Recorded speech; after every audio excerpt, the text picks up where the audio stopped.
Rama berdiri gemetar di ruang tamu rumah besar keluarganya di Jakarta Selatan, tangannya memegang secarik kertas wasiat yang hanya bertuliskan $1 sebagai satu-satunya warisan darinya.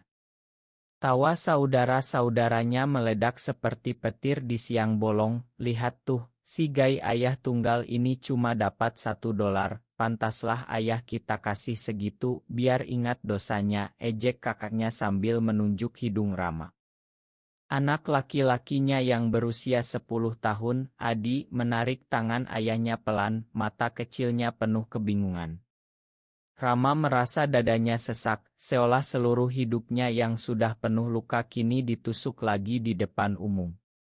Sudah 10 tahun sejak dia berani mengaku sebagai pria gay kepada ayahnya yang kaya raya pemilik perusahaan properti, dan sejak itu dia diusir dari rumah, dipaksa menikah dengan perempuan untuk menutupi identitasnya demi keluarga.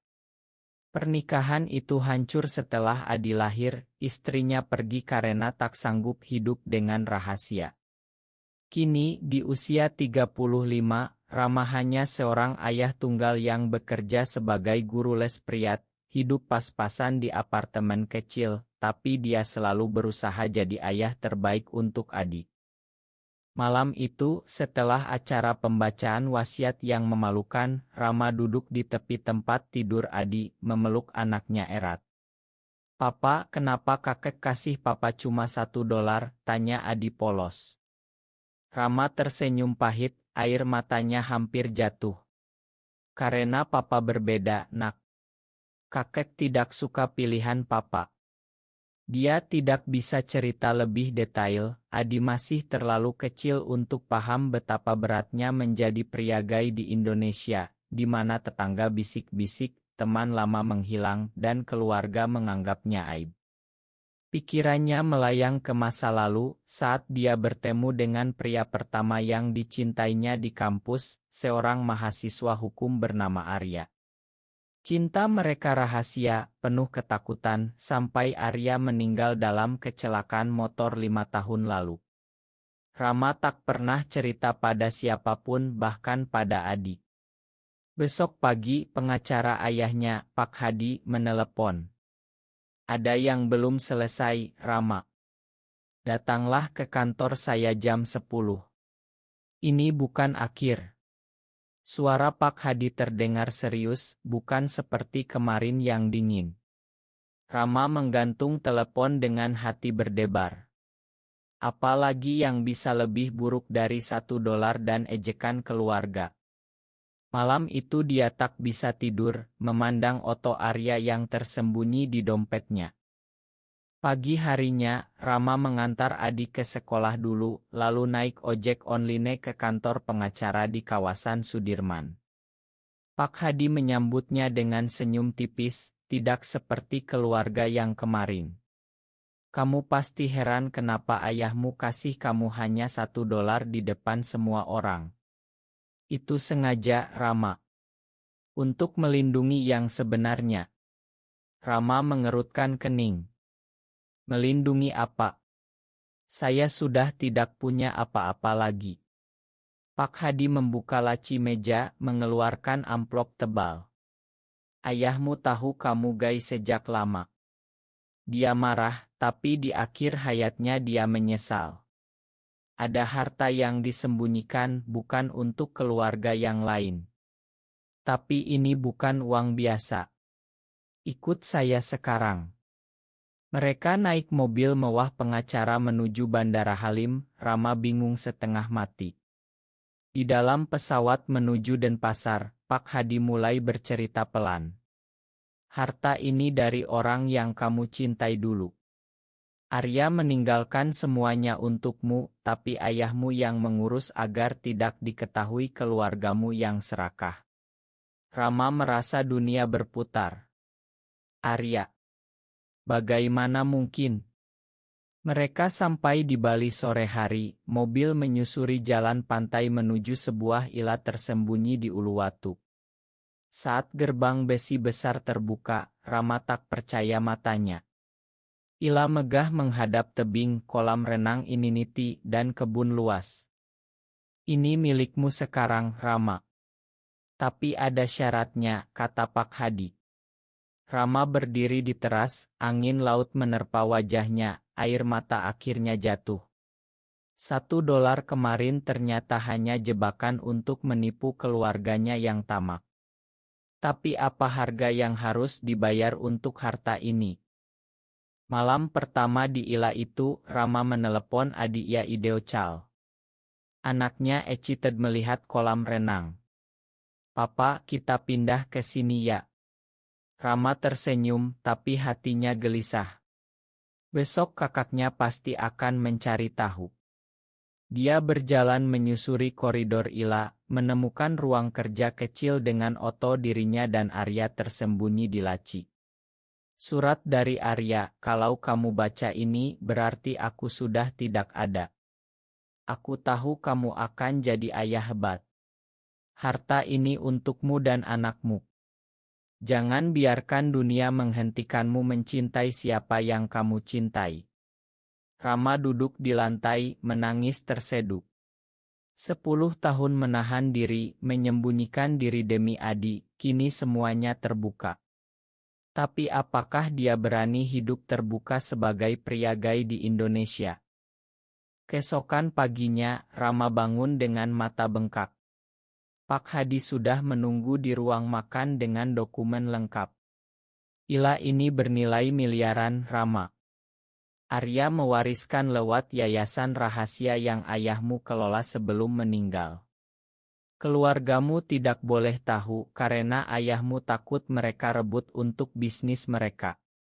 Tapi ada klausul, kamu harus tinggal di sini minimal 2 tahun dan mendidik Adi dengan nilai kejujuran, termasuk tentang identitasmu.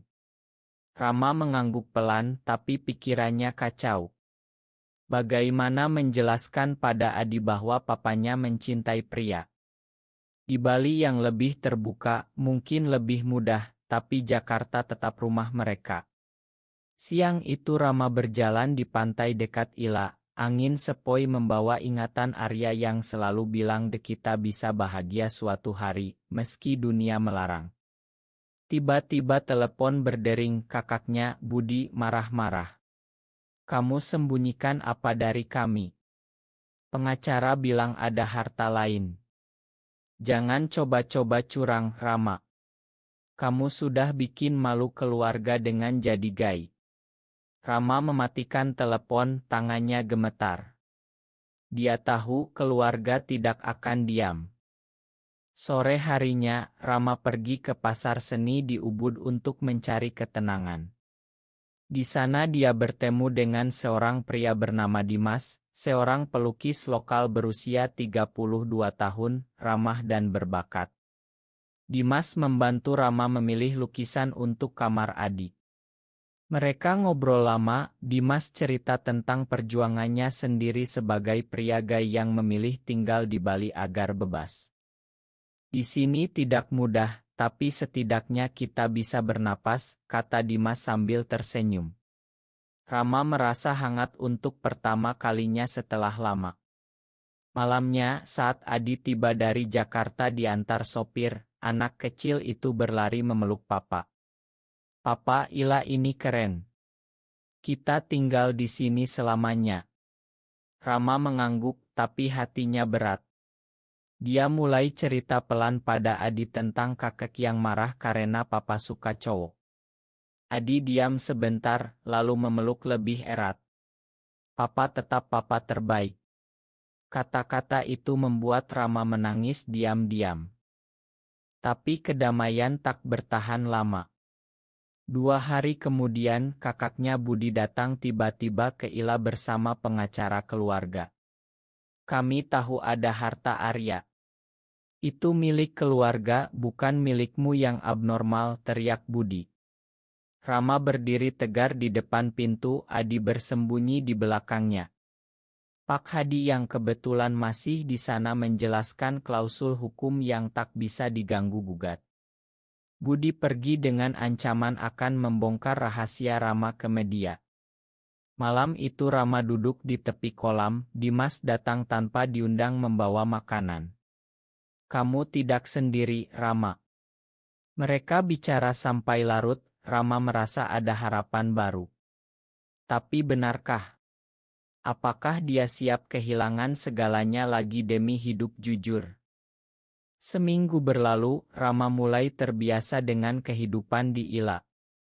Adi sekolah online dan senang bermain di pantai setiap sore.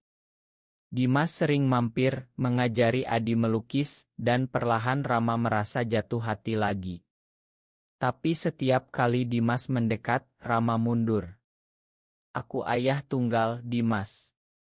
Adi butuh aku stabil, bukan skandal baru. Dimas mengerti, tapi matanya penuh kesedihan. Kamu layak bahagia, Rama.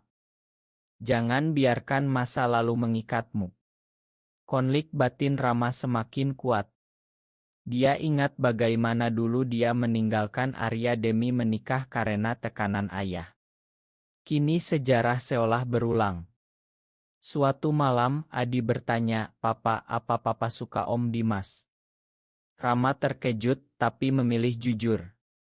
"Papa suka, Nak. Tapi Papa takut dunia tidak suka." Adi memeluknya. "Aku suka Om Dimas.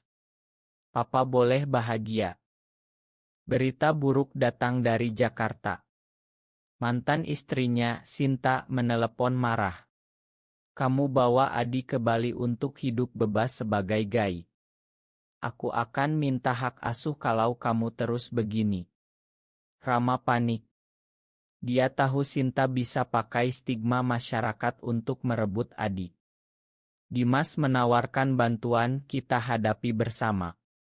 Mereka berdua pergi ke pengadilan kecil di Denpasar untuk konsultasi, tapi di sana mereka bertemu dengan orang suruhan kakak Rama yang memata-matai. Pertengkaran kecil terjadi di depan pengacara. Rama merasa dunia semakin sempit. Malam itu dia hampir menyerah, ingin kembali ke Jakarta dan hidup menyembunyikan diri lagi. Dimas memegang tangannya erat. "Jangan mundur sekarang. Ini ujianmu." Rama menatap mata Dimas. Untuk pertama kali setelah lama, dia merasa dicintai apa adanya. Tapi puncak konflik datang saat kakaknya mengirim oto lama Rama dan Arya ke grup keluarga besar. "Lihat, ini bukti dia tidak pantas dapat warisan." Pesan itu menyebar cepat. Rama mendapat puluhan telepon menghina. Dia duduk di lantai Ila, menangis sendirian sampai Adi datang memeluk. "Papa kuat. Kita punya rumah baru di sini." Kata-kata polos anaknya memberi kekuatan. Rama memutuskan untuk bertemu Dimas besok dan bicara hati ke hati. Mungkinkah ini saatnya membuka hati sepenuhnya? Rama dan Dimas bertemu di tebing Uluwatu saat matahari terbenam. "Aku takut kehilangan Adi, Dimas. Keluargaku akan pakai segalanya untuk hancurkan aku." Dimas memeluknya pelan, pertama kalinya setelah berbulan-bulan. "Aku di sini. Kita bisa bangun keluarga baru." Malam itu mereka bicara panjang, Rama cerita semua luka masa lalu. Dimas dengar tanpa menghakimi. Keesokan harinya, pengacara Sinta datang ke Ila dengan surat gugatan hak asuh. Rama panik, tapi Pak Hadi datang tepat waktu membawa bukti bahwa Ila ini aman secara hukum dan Adi bahagia di sini. Sidang pertama diadakan ya online, Rama harus jelaskan identitasnya di depan hakim. "Saya gai, tapi saya ayah yang baik. Anak saya tahu dan menerima." Kata-katanya mengguncang keluarganya yang ikut dengar. Kakak Rama, Budi, datang lagi ke Bali dengan ancaman akan publikasikan cerita ke media nasional.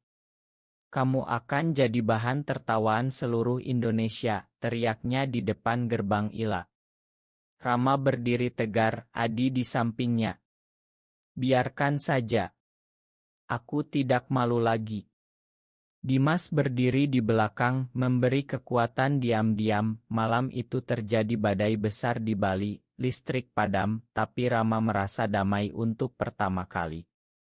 Dia sadar, pengorbanan terbesar adalah melepaskan rasa takut. Dia memutuskan untuk menulis surat terbuka untuk keluarganya, meski tahu mungkin tak dibalas.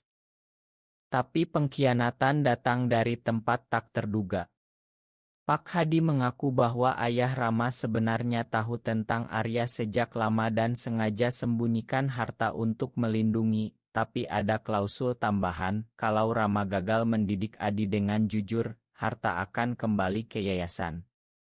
Rama marah sesaat, tapi kemudian mengerti. Ini adalah cara ayahnya minta maaf dari alam sana. Sidang hak asuh semakin dekat. Rama dan Dimas bekerja sama mempersiapkan bukti bahwa Adi bahagia dan sehat di Bali. Adi sendiri bicara di depan hakim Yaideo, Papa dan Om Dimas baik. Aku suka di sini. Kata-kata anaknya membuat hakim terharu. Sinta akhirnya mundur setelah melihat bukti Ideo Adi yang bahagia. Keluarga Rama masih menekan, tapi Rama sudah tak peduli. Dia mulai terbuka di komunitas kecil di Bali, bertemu dengan ayah-ayah gay lain yang juga berjuang. Pengalaman itu memberinya kekuatan. Suatu hari, Dimas mengajak Rama dan Adi ke pantai pribadi Ila. Di sana, di bawah matahari terang, Dimas berlutut. Rama, maukah kamu membangun hidup bersama? Bukan rahasia lagi. Rama menangis bahagia, memeluk Dimas. Adi bertepuk tangan. Malam itu mereka rayakan kecil-kecilan, hanya bertiga. Tapi keluarga besar masih mengancam akan datang ke Bali. Rama memutuskan untuk hadapi mereka secara langsung. Puncaknya terjadi saat Budi dan saudara-saudara lain tiba di Ila dengan marah. Kamu sudah gila. Hidup terbuka sebagai gay. Rama berdiri di teras, suaranya tenang. Aku bukan gila. Aku hanya ingin bahagia seperti kalian. Harta ini untuk Adi, bukan untuk kalian rebut. Pertengkaran panas terjadi, tapi akhirnya Budi melihat Adi yang memeluk Papa dengan cinta tulus. Mungkin aku salah selama ini, gumam Budi pelan sebelum pergi. Itu bukan ma penuh, tapi awal. 6 bulan kemudian, Ila itu sudah jadi rumah penuh tawa. Adi tumbuh lebih percaya diri, Dimas jadi bagian keluarga. Rama membuka usaha kecil les seni untuk anak-anak di Bali, hidup sederhana tapi damai. Dia sering duduk di teras memandang laut, mengingat perjalanan panjang dari $1 yang memalukan hingga harta terbesar, penerimaan diri. Keluarga di Jakarta perlahan mulai berkomunikasi lagi meski masih kaku. Rama tahu perubahan butuh waktu. Suatu sore saat matahari terbenam, Rama memeluk Dimas di pantai yang sama. Adi bermain pasir di depan mereka. Terima kasih sudah tunggu aku, bisik Rama. Dimas tersenyum. Kita sama-sama menunggu kebahagiaan ini. Hidup mereka bukan dongeng sempurna, tetap ada bisik-bisik tetangga, tapi mereka kuat bersama. Rama akhirnya benar-benar bebas. Apakah benar bahwa di Indonesia seorang ayah gay tunggal bisa bahagia sepenuhnya tanpa tekanan masyarakat? Benar atau salah?